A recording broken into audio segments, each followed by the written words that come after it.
So in this workshop also, like I will share some insight, but I would love to hear from you as well. So feel free to share your experience when after I introduce the toolkit.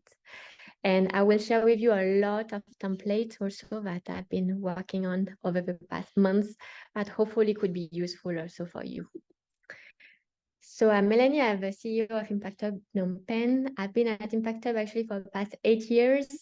And I was in a team from being like 4 people to being 28 people.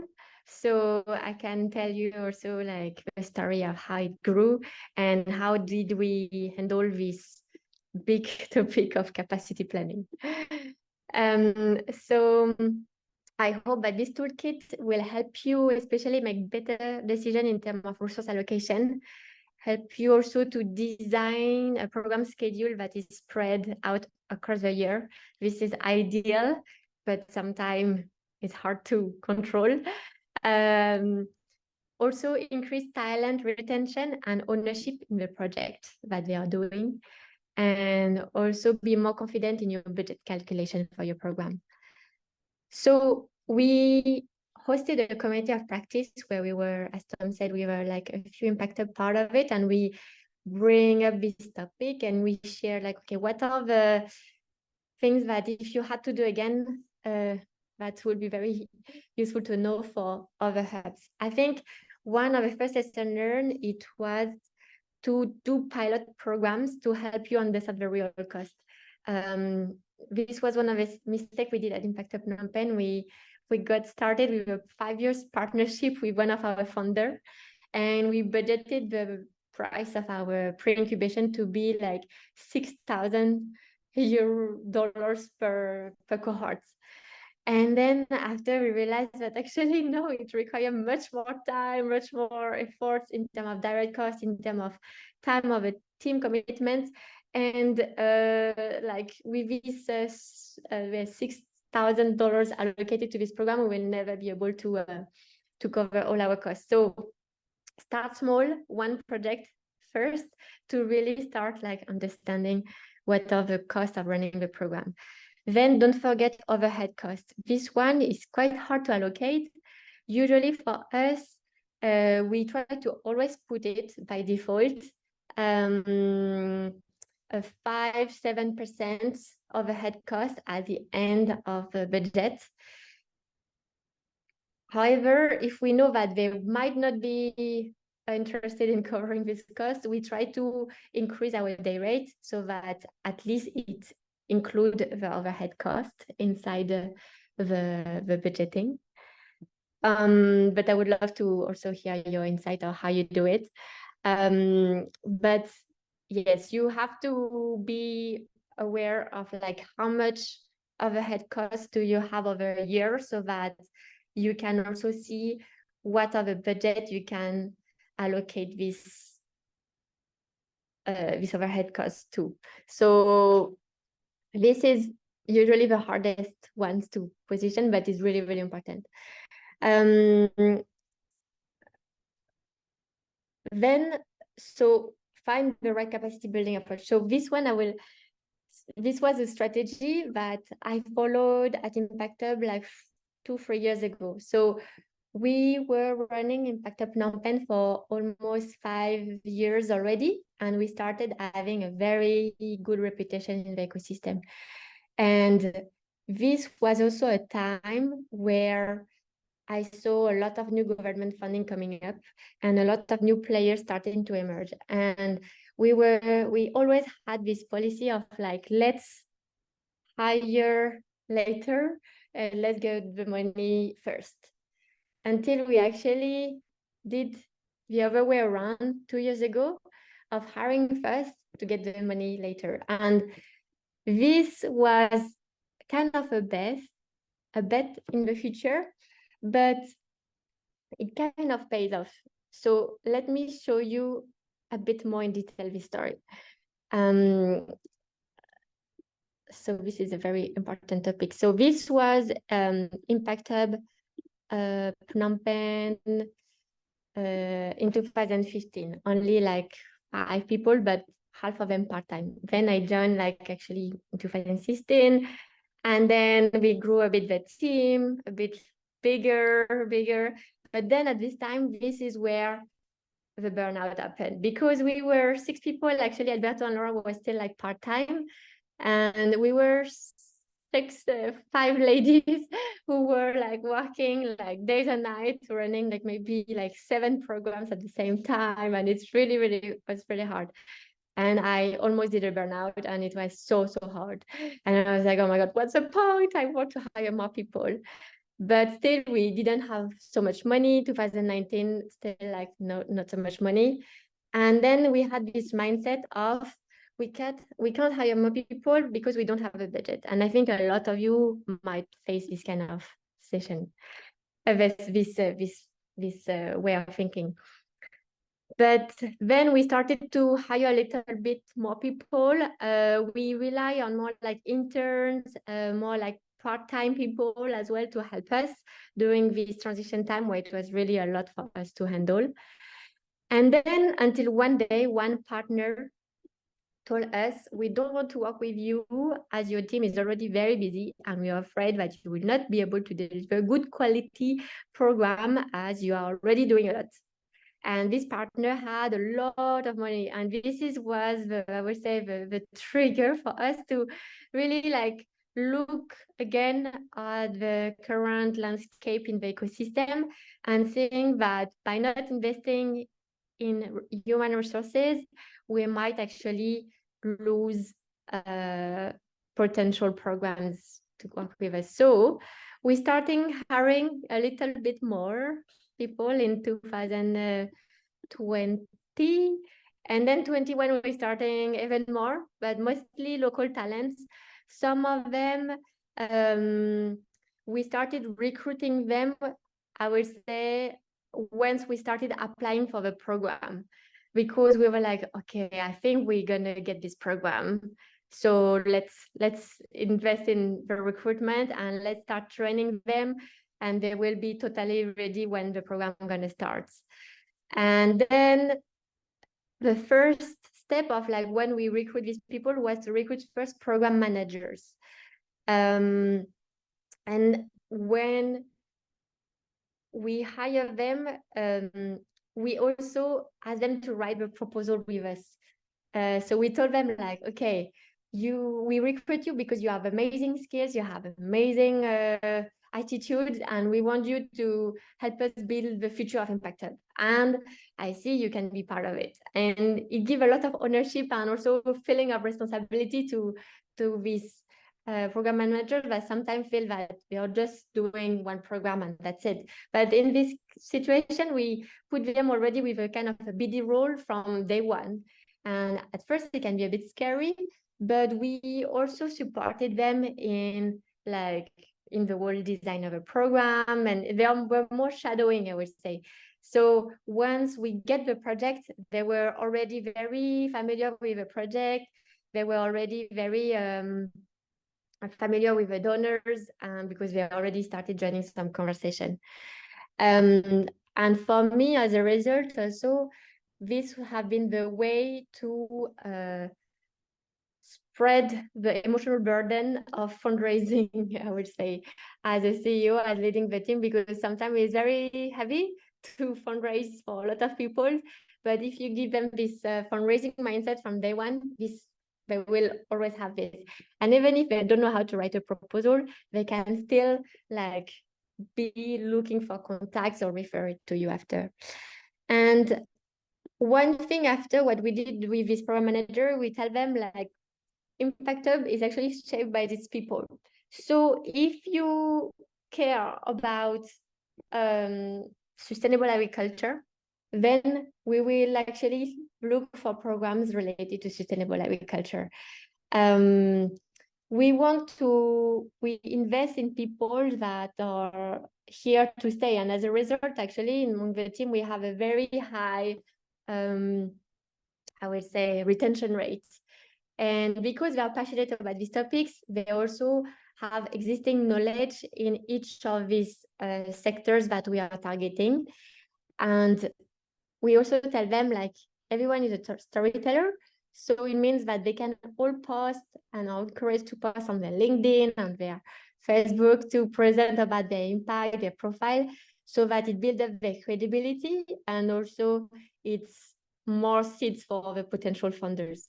And finally, everyone is a teacher, so everyone has also some things that they can share. Some can be like branding or financial management. So that they have also a direct impact on the people we support, so that they also know better how to sell it somehow, because they know the impact this program creates. And this was, I would say, the shift of mindset that happened in 2021. And in 2022, we grew to this number of people. And this is where we also decided to diversify Impact Hub in terms of different pillars. So instead of having one entrepreneurship support pillars, we diversify our target audience. So at the time, this was also a lot about, okay, now we have a lot of people.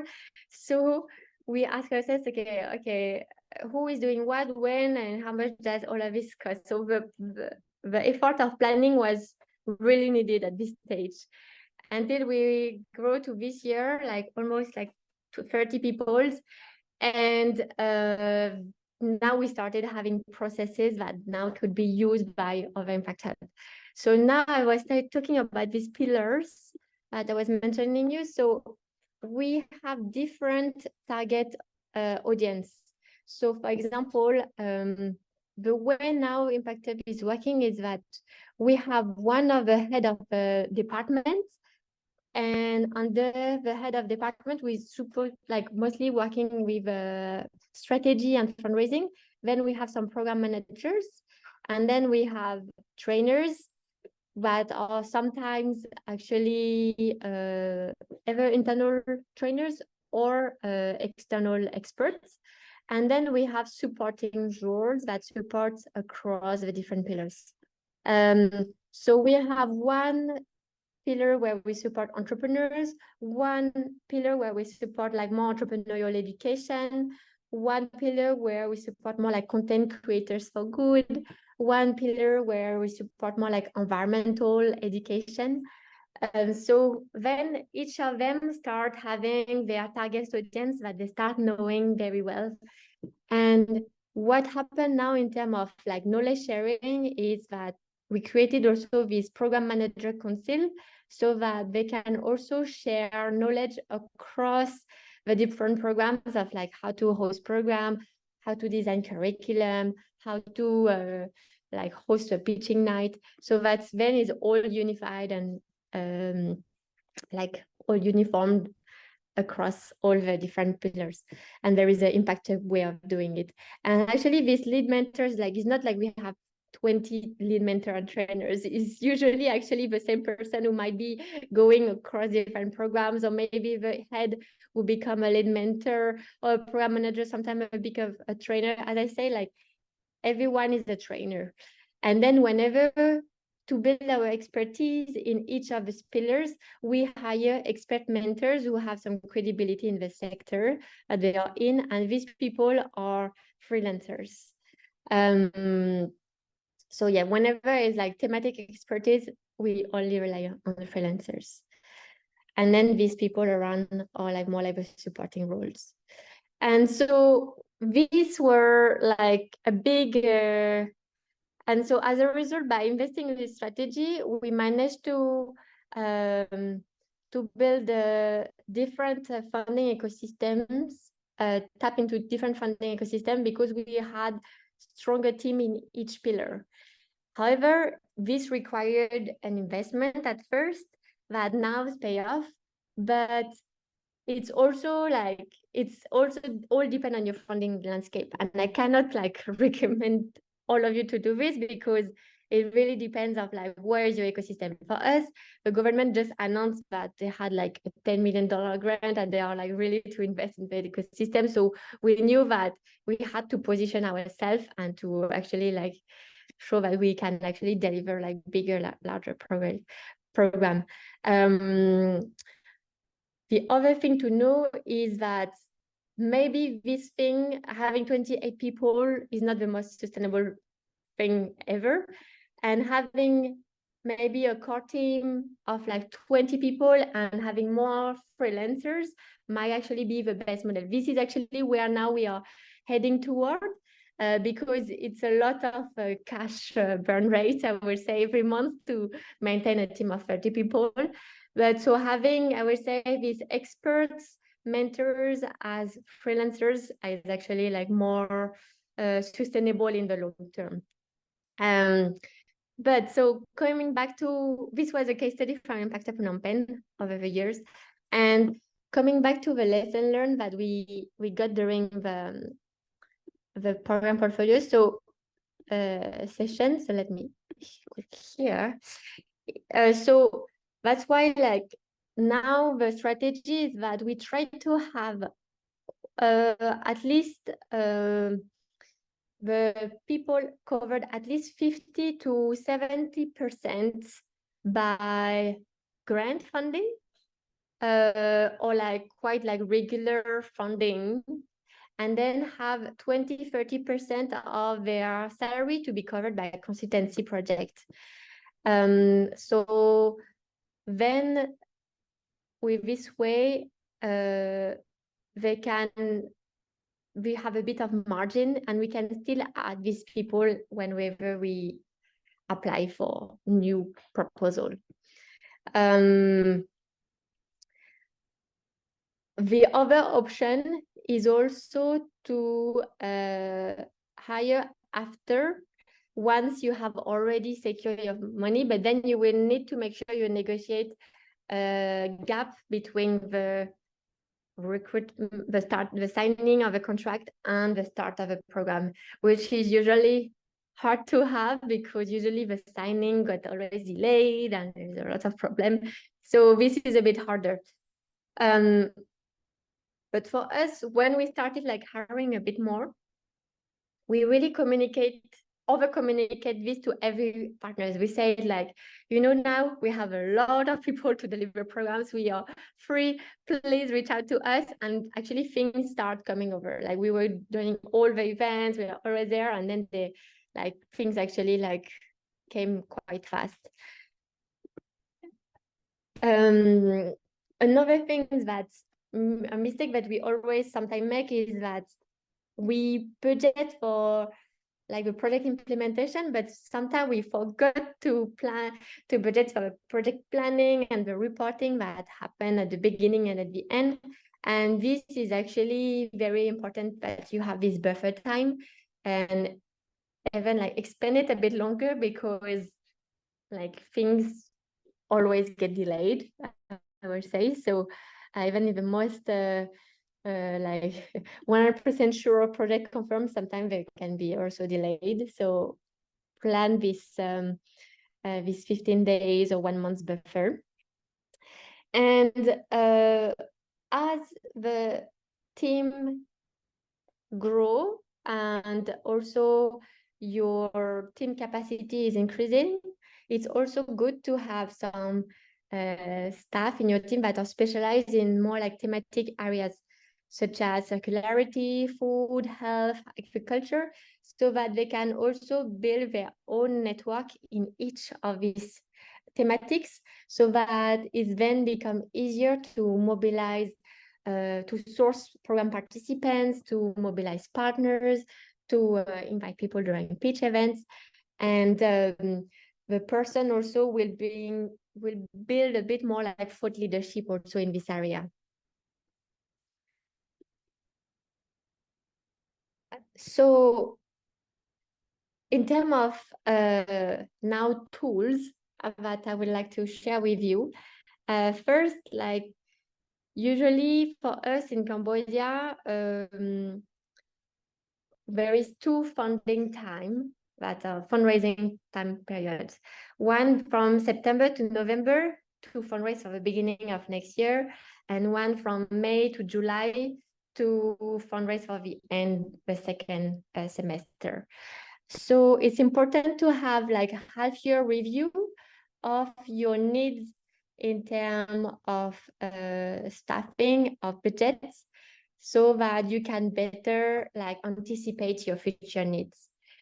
First, what we usually do is we map out what are all the programs and funders leads that we are having, so that we can then estimate like, okay, when this program is going to happen. So we have a tool for this to help you map the programs. So first, let me show you my, so for program and the funders. So first you need to map like what are the funders who might give you some fundings. So for this one, you might use this fundraising pipeline. You might have your own templates, but basically this is the thing that we are using. It's a simple table where we put all the the name of the leads, like the opportunity name, what's the funder's name, the strength of the relationship, the type of income, co-funding required, when is the anticipated date, the value, and then we put the percentage. If they are like, if we met just a first meeting, it's 10% chance. So we keep on updating this fundraising funnel, and then we put the proposal link here. So this become your tracker to see also like, okay, what are the potential funders that I have in the next few months. So first you start with this. Second, you all have your financial forecasting also document.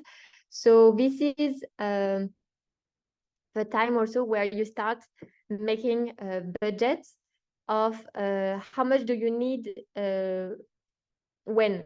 So for us, we do an annual budget around 4 months in advance, where we lay down, okay, how much salary do we need to cover for next years? We multiply by 2 to have an approximate direct cost, then the contribution to Impact Hub Global, then the taxes, and then we make a very raw estimated annual budget. And then after, from this, we know what's our target budget for the next year and how much we need to fundraise for the next year. Then we try to map the timeline for each program. So for this one, once we have the program, the project already confirmed, so this is what we usually do. So this was like the program that we planned for 2022. We are planning to do all of this program. The reality, it was actually less. We did these ones.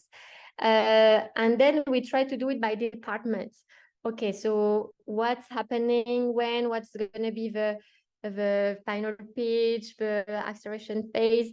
So this is a document that is shared with the whole team. This is a document that is updated also every month by the program council, where they basically like then update this based on like how the programs is like confirmed or moving or delayed, so that we can know also like our capacity live. And we know like, okay, when is going to be the very busy months. We know like, okay, October, November, going to be very busy months. July, June, going to be not so busy. So then the team knows that, okay, maybe we can go on holiday like May, June, and then recharge before like getting very intense. So this is also very important for you to, when it's more confirmed, to have like visualization of your program. So this was a very important tool. Then another very important tool is what's mapping the roles needed for each program. So usually what we do at Impact Hub is we have an account manager that is the main person directly working with donors, who is making sure that everything is on track, that we are delivering the report at the right time, and overseeing like more like problem solving whenever it comes. Then we have a program manager who is the main person in charge of the logistics of the whole program. And then we have the incubation lead. usually with the one leading more on the curriculum part. And then this one is another role that we started. I would say it's more a bonus, but this person is a bit of a buffer. He can support both in being a mentor or in supporting the program manager to check if there is any like second eyes on like the quality control, I would say. And then maybe like a finance officer to make sure that we have a budget to like ready to be delivered during this program, communication team, and then maybe some event support teams. So this is usually like the team that we need to deliver any program. However, when I started Impact Hub, I was doing everything in 1%, maybe a bit of help of finance, a bit of help of com, but yes, it was quite hard.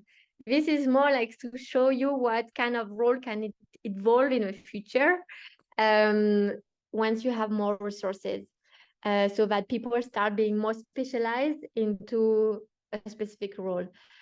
The account manager and program manager might be the same, or the incubation lead and the program support person can be the same, like someone who is a mentor. Or at the beginning, we were relying a lot in volunteer mentors that will actually like support all our entrepreneurs. So this is a more like a light, advanced version. The lighter version will be 1, 2, and then 3, like 5, communication, finance person. And what we usually do is that we try to have a program, and as we grow now, we try to have each team members to be in charge of 2 big programs and 1 or 2 additional small programs, events, or consultancy they have. This is more like a program team. For the finance team, usually 3, 4 programs, the lead one like 7, 8, and then if we pass this number, we know that this is the time that we should hire 1 more person. So you also have to make sure that you budget it correctly in your you budget it correctly in your budget, like that you actually need to hire 1 more person. And then com person, officer in charge of 2, 3 programs, and the com lead maybe 7, 8 programs. So this is more like regarding to the resource intensity mapping. And moving back to the like mapping the roles, this is what I was mentioning, and then mapping the capacity, this is what I was mentioning. But so as I said, like we try also to not like have all the team like busy full on the whole year, because there is time where we need to update the website, there is time to do business development, there is time to do more storytelling or to help others.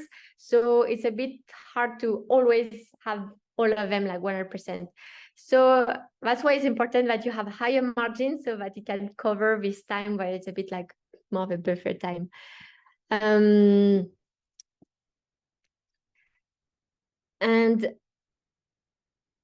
so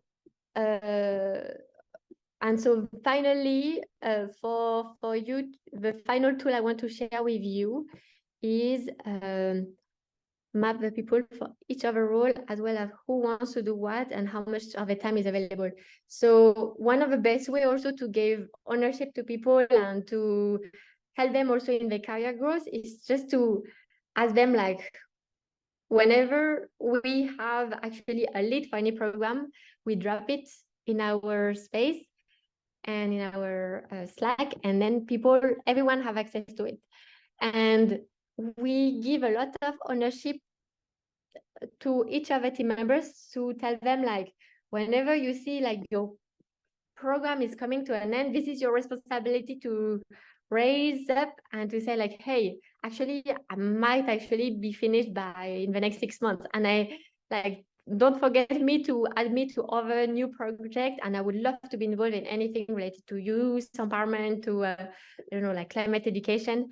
And so then is also so then you can bring them in from the design phase of these programs and to move to the next project afterward. And finally, my last recommendation is map the budget needed to sustain all your HR. This is when I was telling, like, when you start doing your mapping of your annual budget, then you need to know exactly, how much do you need to fundraise to cover the salary of everyone in your team, and multiply this by 2.5, I would say, to have maybe around like your annual budget. This is what is applicable for Cambodia. Maybe in other countries, maybe multiplied by 3 or 4. And then it gives you a better understanding on your annual budget. So finally, almost coming to the end of the toolkit, some of the learnings from Impacted Vienna is that they broke down the role of a program manager to even smaller role, very highly specialized. This was what we were doing before. I think they changed a bit now. So for example, like they had one person only specialized in scouting, one person only specialized in managing cohort, one person specialized only in content delivery. So this could be one approach of like splitting the role in program. One of the learning from the previous managing director of Impacted Phnom Penh was to involve everyone as early as possible in the design of a program, and to also be okay to fail in planning and to change all your planning, because at the end of the day, we might plan as many as we can, but the reality will be totally different. And I would say planning helps us make better decisions, but sometimes the reality gives us other answers. So we need also to be reactive and not be stuck in our planning, to also adapt to the needs of the market, to the needs of our ecosystem, and also like the reality of our team members. So you can find all of these tools that I share here in the toolkit. So the tool to do the program overview here.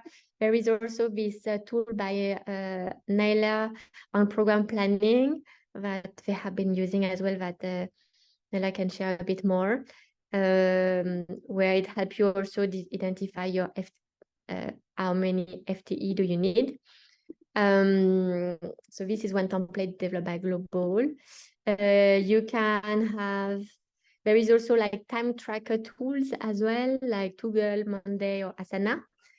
I'll share with you also the fundraising pipeline program. There is also a program budgeting template as well, where you can see all the different elements of your program, so you don't forget any category, I would say.